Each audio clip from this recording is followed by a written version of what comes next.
Hola a todos, bienvenidos a un nuevo vídeo en mi canal de YouTube Antón GF. Soy Antón García Fernández y les hablo como de costumbre aquí en mi canal, pero no en Tennessee en esta ocasión, sino en Gondomar, en Galicia, donde estamos en un día magnífico, con un poco de calor, la verdad, hay que decirlo, pero estamos a principios de junio y tenemos aquí a Antonio García Teijeiro, vigués distinguido, Premio Nacional de Literatura Infantil y Juvenil por el libro, por el poemario Poemar o Mar, ya hace unos años, y además es mi padre, y acaba de escribir, que acaba de salir hoy mismo, 2 de junio de 2024, un artículo en el Faro de Vigo, que aquí muestro ya a cámara, que está escrito en gallego, se titula Iríbar, o meu único ídolo deportivo. Mi único ídolo deportivo, Iríbar, y ahí está Iríbar con los cromos de la época y además una fotografía firmada, autógrafa del propio Iríbar, que bueno, le envió a Antonio hace ya muchos años y guarda como un tesoro, porque Iríbar ha sido su único ídolo deportivo. Antonio, ¿por qué este artículo y qué hace especial a Iríbar como deportista, como futbolista, como portero, como persona, etcétera? Hola, Antón. Bueno, yo tengo que decir claramente que no creo en los ídolos. No creo en los ídolos. Creo en personas que puedes admirar, pero que son personas. Los ídolos yo creo que pierden un poquito de humanidad. En cambio, las personas que admiras mucho, siempre las admiras por algo más que por lo que hacen, ¿no? Entonces, bueno, yo no he tenido ídolos deportivos. Creo que los ídolos deportivos se caen abajo con muchísima facilidad. A mí en general no me provocan ninguna emoción. ¿Pero los ídolos deportivos o los ídolos en general? Los ídolos en general y los deportivos en particular, porque creo que desgraciadamente el nivel de los deportistas deja bastante que desear, ¿no? Entonces, bueno, le exiges una serie de cosas que internamente, claro, porque tú no eres nadie para exigir nada, pero a mí personalmente los ídolos en general y los deportivos en particular pues no me atraen especialmente, pero tengo que reconocer que cuando era joven, cuando era un adolescente ya, sí creía profundamente en un personaje, en un deportista, en un hombre que siempre me demostró una enorme humanidad en el campo. Yo era portero y admiraba a los porteros, me fijaba mucho en los porteros y no encontré a nadie como José Ángel Iríbar Kortajarena, porque era muy diferente su actitud, sus cualidades deportivas y su humanidad, que algo había en él que a mí me transmitía una cierta humanidad. Pasado el tiempo me di cuenta que no me había equivocado en absoluto, porque Iríbar es mucho más que un deportista.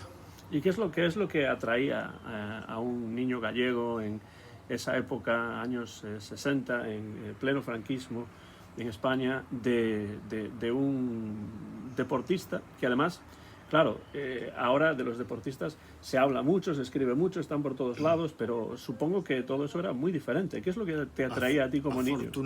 Afortunadamente, antes en ese sentido era muy diferente, porque ahora es terrible la propaganda, el negocio y todo lo que hay alrededor del fútbol y de las personas que lo juegan, ¿no?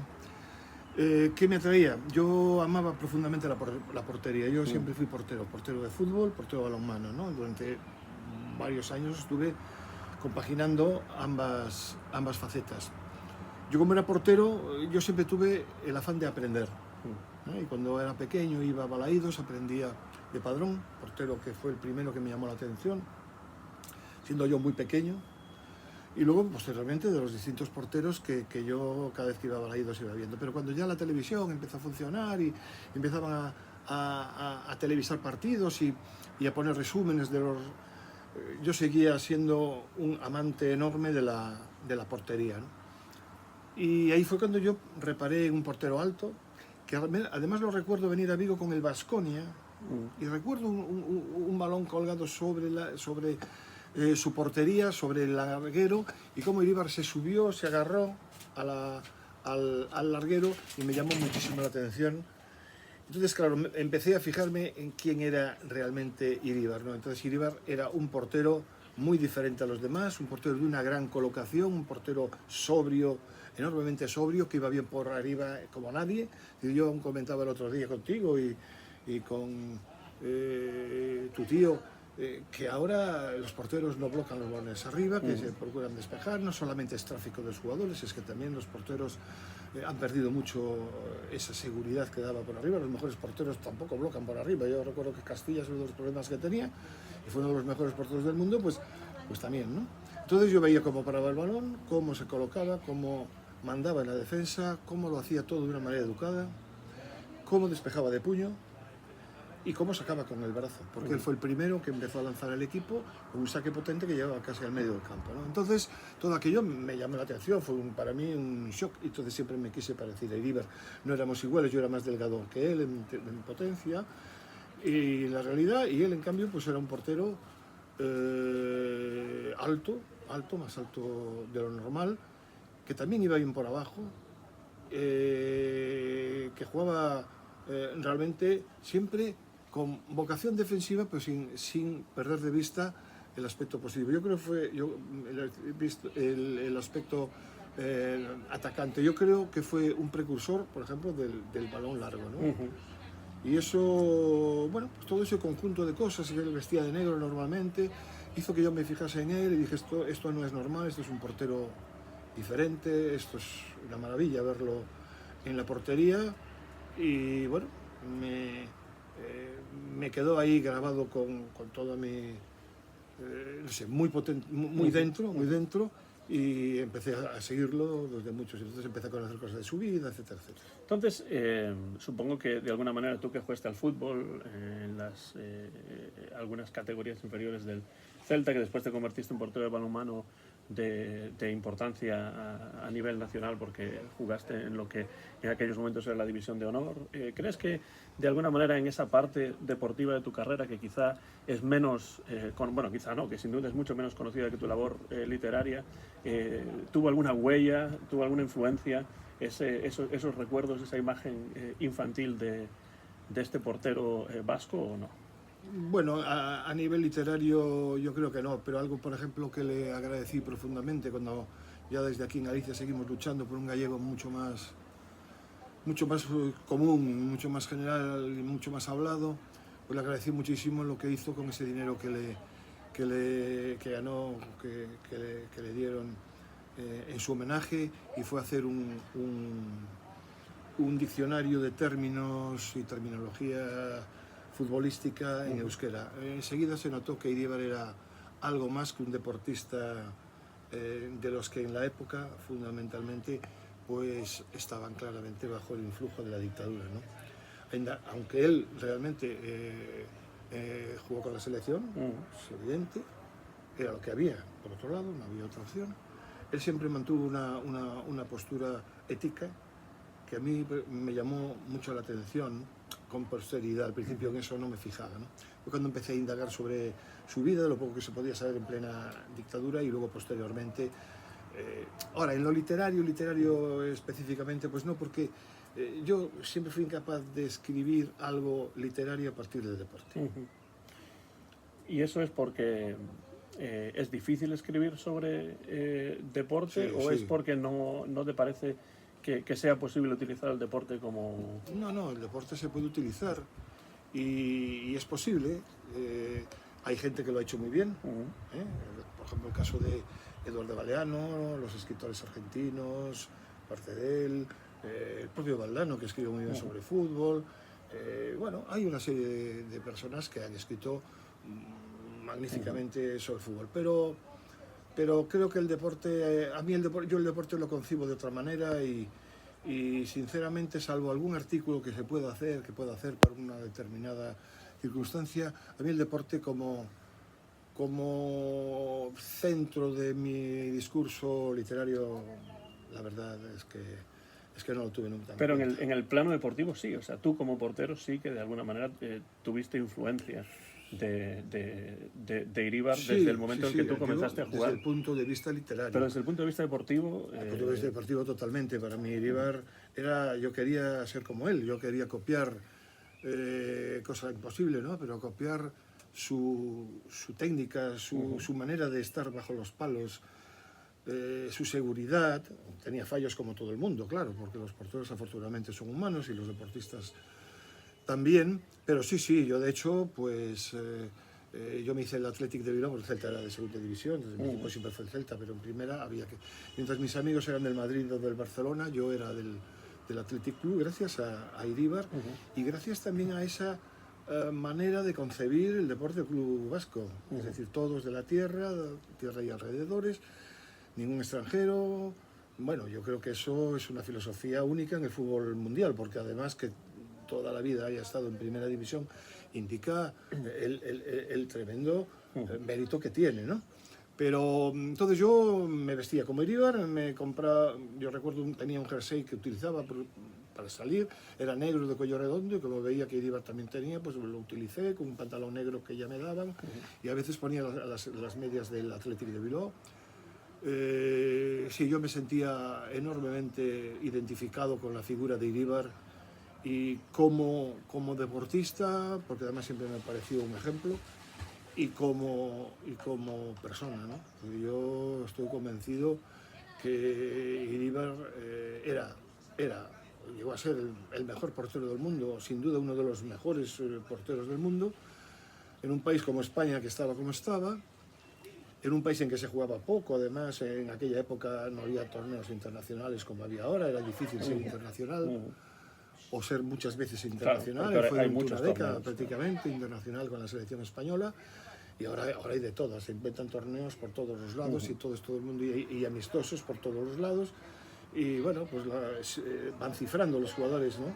Pero antes no, y bueno, para mí Iríbar fue siempre y tenía muchas ganas de ponerlo sobre el papel, ¿no? Sobre un papel. Yo recuerdo cuando salió el As Color hace muchísimos años, claro, los periódicos deportivos, Marca y el As, posteriormente, pues eran blanco y negro, blanco y sepia. Cuando salió el As Color, impactó, ¿no? Y yo recuerdo una imagen, que es la que sale ahí en el artículo, una imagen, yo tenía cromos de José Ángel Iríbar, pero yo recuerdo una imagen que es esta, concretamente, esta es una fotografía recortada del As. Y como de aquella los futbolistas no tenían como ahora, que van a firmar a no sé dónde, que tienen sus propias tarjetas, que la publicidad está por encima de todo. Claro, y tienen redes sociales. Tienen redes sociales, etcétera. Pues yo tuve la osadía de recortarla, buscar en un libro que tenía por casa que hablaba de las historias, los historiales de los clubes mundiales. Y entre ellos estaba el Athletic de Bilbao, bueno, estaban los de España todos y el Athletic de Bilbao. Entonces vi la dirección, recuerdo perfectamente, Athletic de Bilbao, calle Bertendona 3, Bilbao. Y yo dije, bueno, ¿y por qué no lo intento? Voy a coger un sobre, dentro de ese sobre voy a poner mi dirección franqueado, nunca mejor dicho, porque Sí. y dentro la fotografía de Iríbar y una carta diciendo lo que yo admiraba por tal, que me gustaría tener esa fotografía dedicada por él. Lo metí dentro de un sobre hacia Bilbao y me desentendí bastante hasta que un día mi padre fue a coger abrió el buzón tal, y vi una carta con mi letra y dije, ay, calla, que esto. La abrí y era la fotografía dedicada. ¿Qué es esta misma que está aquí? Es esa que está ahí, ¿no? Esa que estábamos señalando antes. Esta es la fotografía y esta es la dedicatoria, ¿no? Pues es una historia realmente muy bonita de una época muy diferente, ¿no? del fútbol, porque claro, para quienes no estábamos vivos en esos momentos, pero de vez en cuando uno ve imágenes, ¿no? De esa época, había muchas menos imágenes de las que hay ahora, y supongo que ser aficionado al fútbol en los años 60, sobre todo en un lugar como Vigo, donde el equipo, el Real Club Celta, estaba en segunda división. Sí, ¿no? muchos años además. Durante mucho tiempo. Yo me pasé la adolescencia con el Celta en segunda división y además con dos promociones, porque de aquella había promoción la primera, perdidas, ¿no? Una con el Oviedo y otra con el Sabadell. Y bueno, pues no era fácil. ¿Qué pasa? Que el fútbol de antes era más cercano. Ahora esto es un fútbol de estrellas prefabricadas demasiado, ¿no? Con un negocio todo alrededor de ellos, con las redes sociales, con las marcas que los patrocinan, con mil cosas que los alejan totalmente del aficionado. Yo recuerdo cuando vino la selección española a jugar a Vigo preparando el Mundial de Inglaterra que que yo estuve al lado de jugadores como Villa, como Zaldúa, como jugadores en la época. Mi padre salió al campo a hacer una fotografía a la selección española de aquella época. 1966. En el 65, 66, porque estaba, yo creo que ya era el 66 porque ya estaban preparando el Mundial y ahí estaba. Ahora esto todo es impensable. El fútbol se ha convertido en un negocio tan brutal en donde solamente los intereses crematísticos prevalecen, que el deporte queda en un muy segundo o tercer plano, ¿no? Y yo no es que sea nostálgico, porque yo nunca creo, o no creí jamás, y sobre todo viviendo en España, que todo tiempo pasado fue mejor. No, que va. Pero sí tengo que reconocer que a mí el fútbol me llegaba mucho más desde el punto de vista emocional que ahora. Yo recuerdo... Pero esto tiene que ver con un cambio en el fútbol o quizá también con el hecho que la sociedad, por supuesto, y pero por mí también, quizá claro. también el cambio que tú eras niño en ese momento Sí, y niño lo vivías y de otra manera, adolescente y joven, que tampoco, yo no te estoy hablando sí, bueno, del año que te apunto, no solo de los años 60, te hablo de los 70 también. Claro, ya hace mucho tiempo, ¿no? Pero claro, el fútbol ha llegado a un punto para mí de no retorno y entonces, pues, a mí el fútbol ahora no me interesa, es decir, me interesa el Celta. Yo solamente sigo al Celta y el fútbol actualmente me parece un fútbol mercantilizado al máximo, donde hay unos sueldos exagerados, donde los clubs durante muchísimo tiempo han estado debiéndole a Hacienda, se les han hecho quitas, para entendernos de alguna manera, se les ha favorecido, porque claro, resulta que el fútbol tiene un alto porcentaje del PIB de un país. Entonces, claro, esto es una maquinaria ya que no hay quien la pare.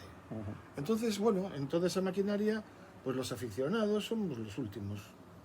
Y los deportistas, muchos de ellos demasiado engreídos. Encontrar un deportista solidario con algo es dificilísimo. Y eso admiro muchísimo, por ejemplo, a Borja Iglesias y a Bellerín, o por ejemplo al portero de la Real Sociedad, Remiro, que también está haciendo una labor social, de dar charlas en unas escuelas para aprender comportamientos en las escuelas, comportamientos en los partidos, a los padres también, etcétera, ¿no?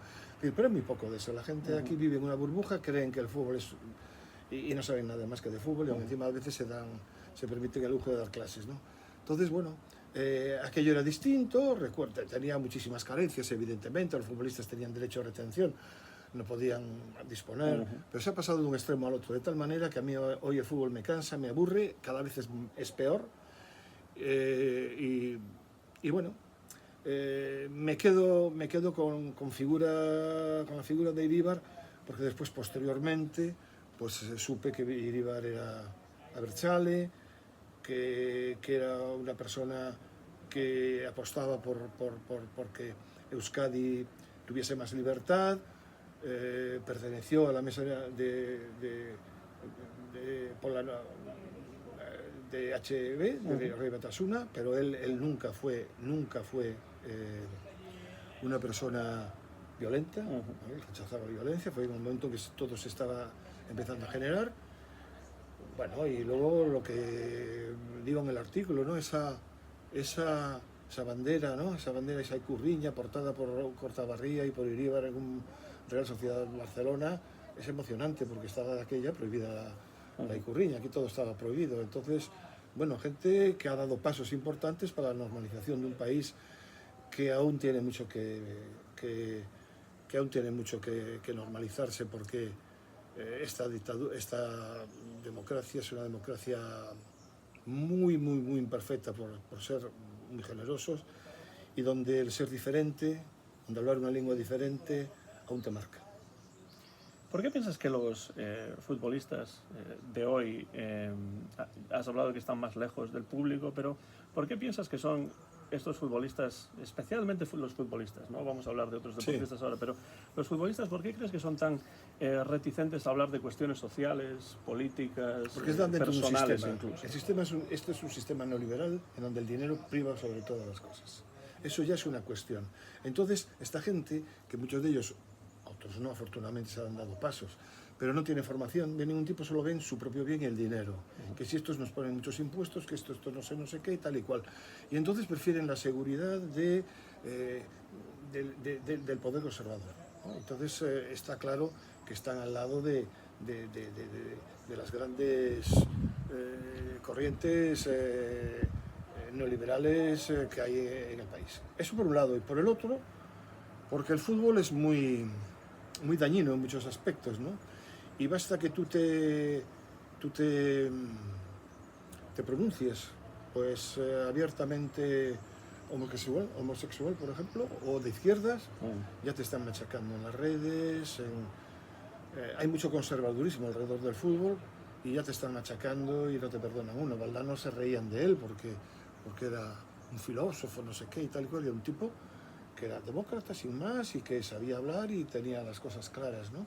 Luego podemos criticarle otras cosas, sí, pero se le criticaba porque sabía, porque tenía una gran biblioteca.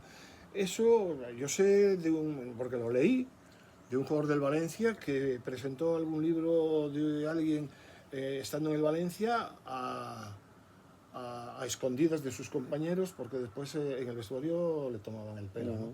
O sé, por ejemplo, de futbolistas del Real Madrid que decía cosas verdaderamente alucinantes y que los que tenían dos dedos de frente decían, pero ¿usted dónde va?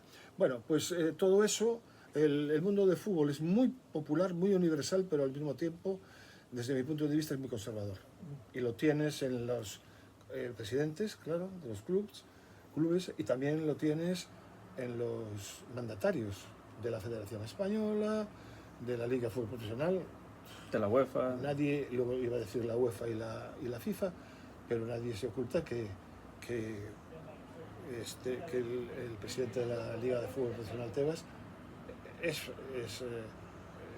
digamos, votante de Vox, ¿no? Estamos en una situación en el fútbol muy complicada. Entonces, ser un poco de izquierdas te marca y la gente no está dispuesta. Entre que la mayoría no lo son y otros que quisieran salir del armario, entre comillas, no quieren hacerlo para evitar problemas, ¿no?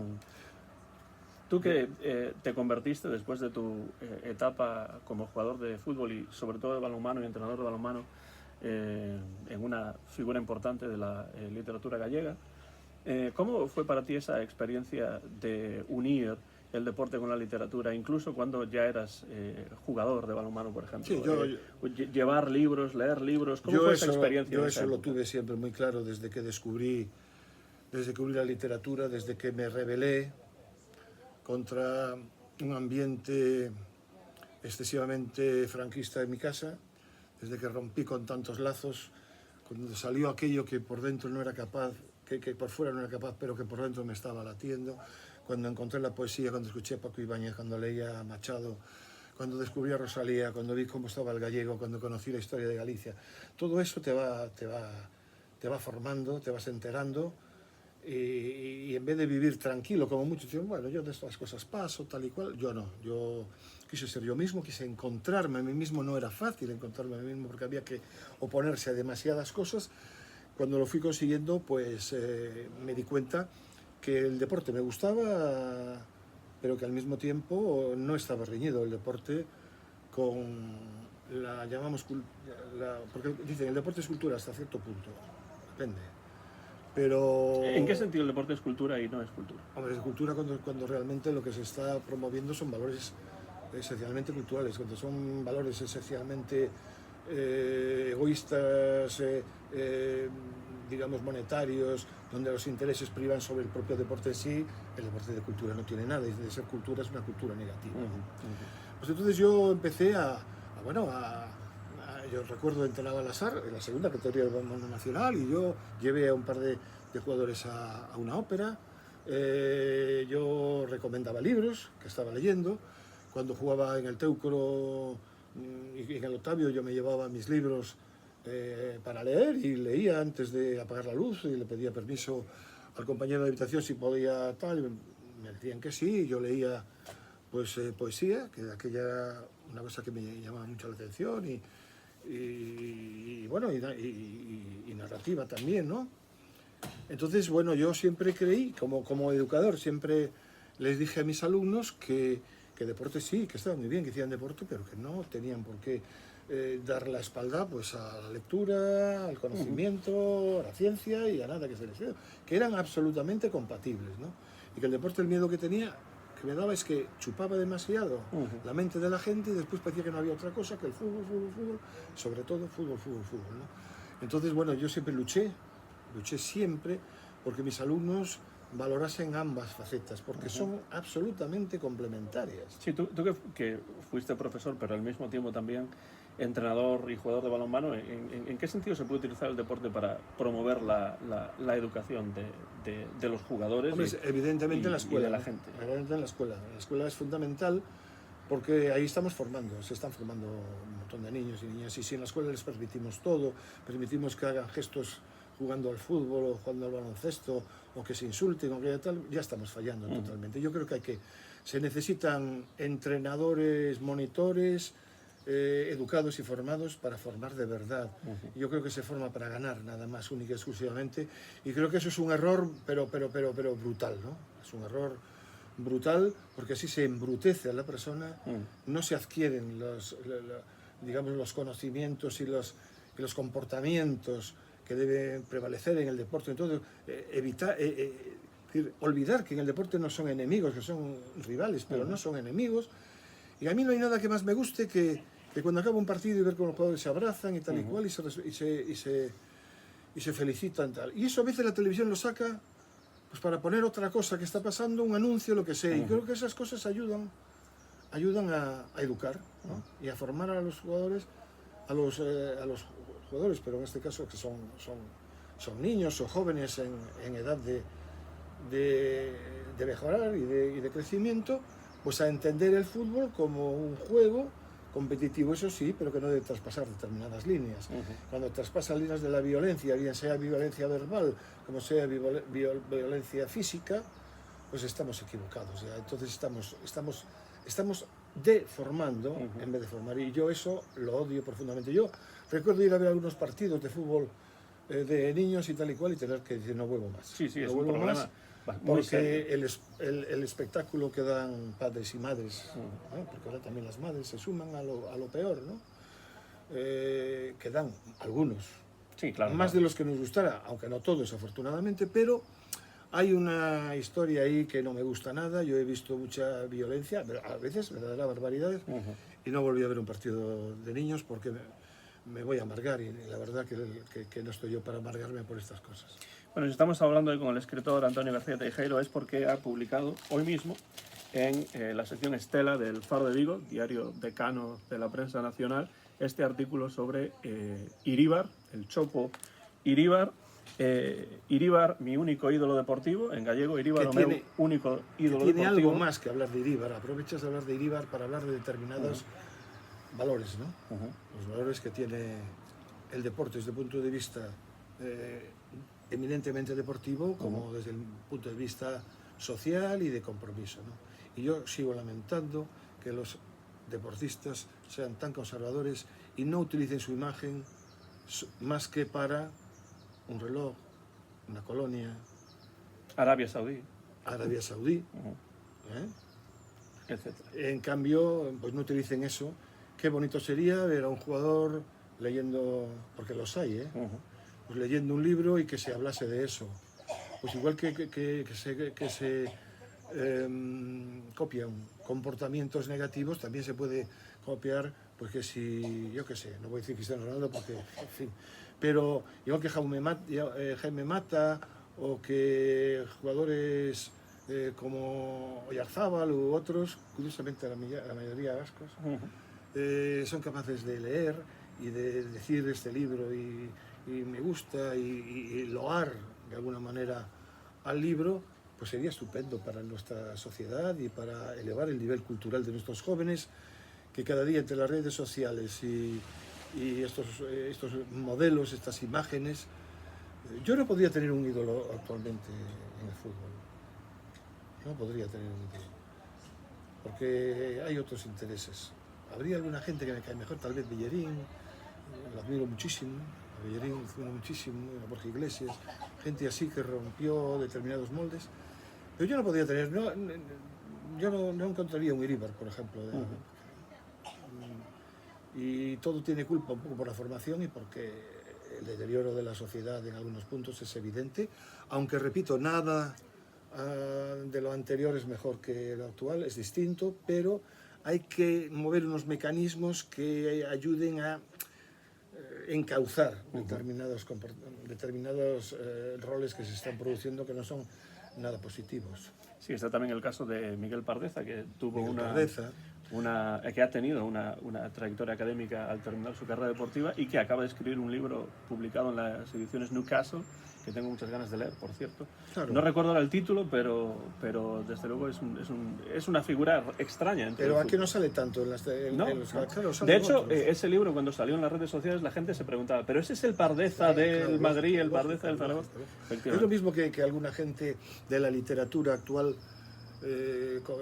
mis compañeros y amigos de la literatura en España, porque no solamente yo estoy a nivel gallego, a nivel español, afortunadamente también tengo una cierta, respeto, ¿no? Cierto respeto, pues alucinan cuando saben todo mi pasado deportivo. Y al revés, los que me conocían en la época del fútbol o del balonmano, sorprendidos de que un futbolista o un jugador de balonmano o un entrenador pues pudiese ganar el premio nacional o el premio Pier Paolo Bergerio, que es algo de lo que es un premio europeo que no tiene nadie en España. Bueno, pues ahí está, ¿no? Que hay demasiada oposición entre las mismas caras de una formación. Yo creo que la formación tiene varias caras y desde luego no se debe apartar el deporte sano de la llamada cultura lectora o cultura científica o como le queramos llamar. Pues para terminar la conversación que se iniciaba con Iríbar, para volver a Iríbar y cerrar el círculo aquí en Gondomar, en este día espléndido, esta tarde magnífica que tenemos aquí en Galicia. Antonio, 2 preguntas para terminar sobre Iríbar. La primera es, tú que te fijas mucho en los porteros, y yo también me fijo mucho en los porteros porque me gusta mucho ese puesto, también me fijo en los árbitros, evidentemente, pero en los porteros mucho. ¿En qué sentido son diferentes los porteros de hoy en día, en general, del Chopo Iríbar? Bueno, el fútbol cambió, ¿no? Y entonces, hoy los porteros están más arropados, hay muchísimo más tráfico, como dice tu tío, cerca de ellos, pero eso, que por un lado está bien, por otro lado perjudica a la hora de determinados comportamientos, determinadas actitudes. Es más difícil bloquear, es más difícil. Pero, por ejemplo, tienen mucho a favor, por ejemplo, el conocimiento que hay de los delanteros, ven vídeos, lo tienen estudiado todo al milímetro, la preparación física no hay nada que se puede comparar, el cuidado médico de los futbolistas en general, de los porteros en particular, no hay nada, hay unos profesionales específicos. Cada entrenador cuando va a un club nuevo va con todo su séquito y ahí hay especialistas para todo. Eso todo redunda en el bien del portero, ¿no? En su positivo. Yo le veo solamente como algo que fue en contra de ellos. Yo creo que los porteros siempre son el lado débil del fútbol porque quieren siempre mejorar el fútbol a partir de la debilidad de los porteros. Que haya más goles. Claro, que haya más goles, entonces que no se le pase el balón atrás y lo pueda coger. Eso es lo peor que le surgió. Yo no digo que no esté bien, pero digo que siempre es a costa de los porteros, para que haya más dinamismo. Sí, hace el fútbol más dinámico, pero el portero tiene que trabajar más. Claro, sobre todo tiene que desarrollar nuevas técnicas. Nuevas técnicas, como es la técnica de jugar con el pie. Antes no había portero que jugaba con el pie. Quizá los argentinos a lo mejor, pero los porteros que había antes no. Entonces eso para mí es una gran diferencia, pero bueno, es decir, están más preparados físicamente, están mejor preparados físicamente y están más enterados de lo que hay, pero al final, Antón, el portero lo que tiene que intentar es que no le metan un gol.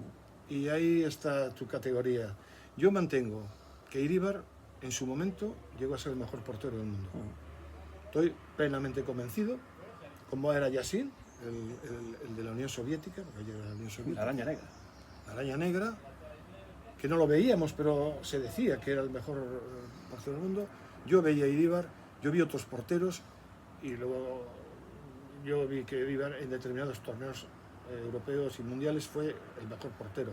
Yo estoy convencido que durante un año, si hubiera toda la parafernalia que hay ahora, con los trofeos y con los balones de oro y todas esas historias, Iríbar estaría siempre ahí.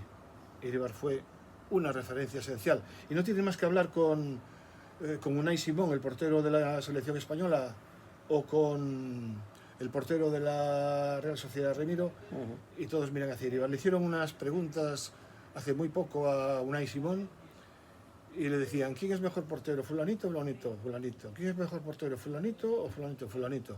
¿Quién es mejor portero, fulanito o Iríbar? Iríbar. ¿Quién es mejor portero? No sigas, le dijo, porque siempre va a ser Iríbar. Bueno, pues yo estoy de acuerdo con él. Y además, no es casualidad que Iríbar después se dedicó, incluso a entrenar al Atlético de Bilbao durante la temporada, pero se dedicó a trabajar la cantera de porteros de San Mamés, y bien se nota. El Atlético de Bilbao yo creo que tiene la mejor portería de Europa. Tiene 2 porteros de un nivel altísimo. Bueno, pues ahí está un poco la cuestión, ¿no? Iríbar es cojonudo, como Iríbar no hay ninguno. No hay ninguno. Eso lo cantaban en San Mamés y sí. Hoy tiene una estatua, no te olvides, una estatua en los aledaños de San Mamés, una estatua porque realmente se lo merece, ¿no? Dentro de ese mundo del fútbol, de valorar a los que tuvieron una incidencia, un hombre que no se quiso marchar además del Atlético de Bilbao nunca, y tuvo opciones, nunca se lo planteó. Se me ocurre que además, como contabas lo de Yassin, que el fútbol en esa época era más verbal que visual, porque había que creerse lo que se contaba, Sí, y no había tantas imágenes como sí, hay ahora. ya, pero por ejemplo, a partir de España fue cuando España ganó el Mundial, el europeo... 64 fue en el 64. Sí, creo que sí. Bueno, ya había televisión, ya se veían cosas, y a partir de ahí sigue viéndose, pero un principio era más verbal, claro. De todas formas, había los resúmenes que cada lunes ponían de los partidos de primera división. Ahí yo me fijaba en Iríbar, fundamentalmente porque el Celta además jugaba en segunda división. Y para terminar, la última pregunta, Antonio, ¿qué es lo que podrían aprender los porteros de hoy, del siglo XXI, de José Ángel Iríbar? Su humildad, nunca se creyó nada,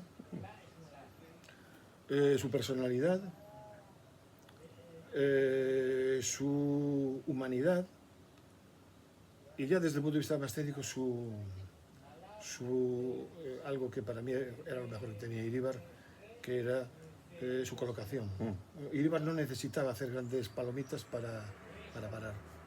Y eso es algo que otros porteros no hacían, que volaban mucho porque incluso adornaban sus paradas. Iríbar fue, en ese sentido, un portero absolutamente sobrio, que era una maravilla verlo jugar. Hacía las cosas y los tiros difíciles, los hacía fáciles, gracias a esa colocación, a esa atención que ponía y a esa manera de ver el fútbol de una manera, digamos, ¿cómo te diría?, más natural, ¿no? Todo, nunca sobreactuó, jamás sobreactuó, y siempre fue un ejemplo. Yo creo que Iríbar es admirado por los jugadores de su época, desde el punto de vista deportivo, de manera absolutamente inigualable. Sí, además la sobriedad es lo que yo más valoro en un portero. Pues creo sí, que da la sensación de que sí era él, ¿no? Y así salieron porteros sobrios como Carmelo Cedrún, salieron porteros sobrios como Deusto, en su momento fue portero también vasco. A mí también me gustaron los porteros sobrios, ¿no? Aunque yo cuando iba a la playa y mi padre me tiraba gol, yo hacía palomitas, ¿no? Porque era lo que brillaba, tal, ¿no? Pero claro, vas a la playa y la paras así, pues no tiene emoción. Claro, si en la arena por el aire, claro. Incluso te vas a un échame allí para poder hacer la parada, ¿no? Pero sí, la sobriedad, evidentemente. Y yo desde aquí, qué pena que José Ángel Iríbar no me escuche, pero tengo que darle las gracias, porque un deportista como él, una persona como él, hay que ser generoso, ¿no?, para hacer lo que hizo él. Mandar de un tío que no conoces de nada, un chaval que no conoces de nada, de Vigo, que ni siquiera es de Amurrio o de por ahí, ¿no? Y le mandas eso porque sabes que lo vas a hacer feliz y no sabes lo feliz que me hizo. Entonces yo le diría, Iríbar, eres una persona generosa, eres un gran profesional, eres una persona comprometida, estoy contigo y te admiro muchísimo. Y esto es evidente si ustedes tienen la oportunidad de leer el artículo de Antonio Iríbar, o meu único ídolo deportivo, que acaba de salir hoy, domingo 2 de junio, en El Faro de Vigo, dentro de la Estela, que es el suplemento cultural dominical del domingo en el Faro de Vigo. Moitas grazas, Antonio, un por estar aquí un placer, Antón. no programa. Me alegro moitísimo, vou dicir isto en galego últimamente, alegro moitísimo de estar na túa canle, porque é unha canle que paga a pena visitar, porque é moi ecléctica, moi variada, e sempre con calidade. Fales do que fales, sempre hai calidade, nunca hai cousas que diste, bueno, isto para qué? O sea que feliz de estar aquí, non é a primeira vez e agardo que non sexa a derradeira. Antonio García Teijeiro, aquí Antón García Fernández despidiéndose ya en el canal Antón GF desde Gondomar, aquí en Galicia. Gracias y hasta la próxima ocasión.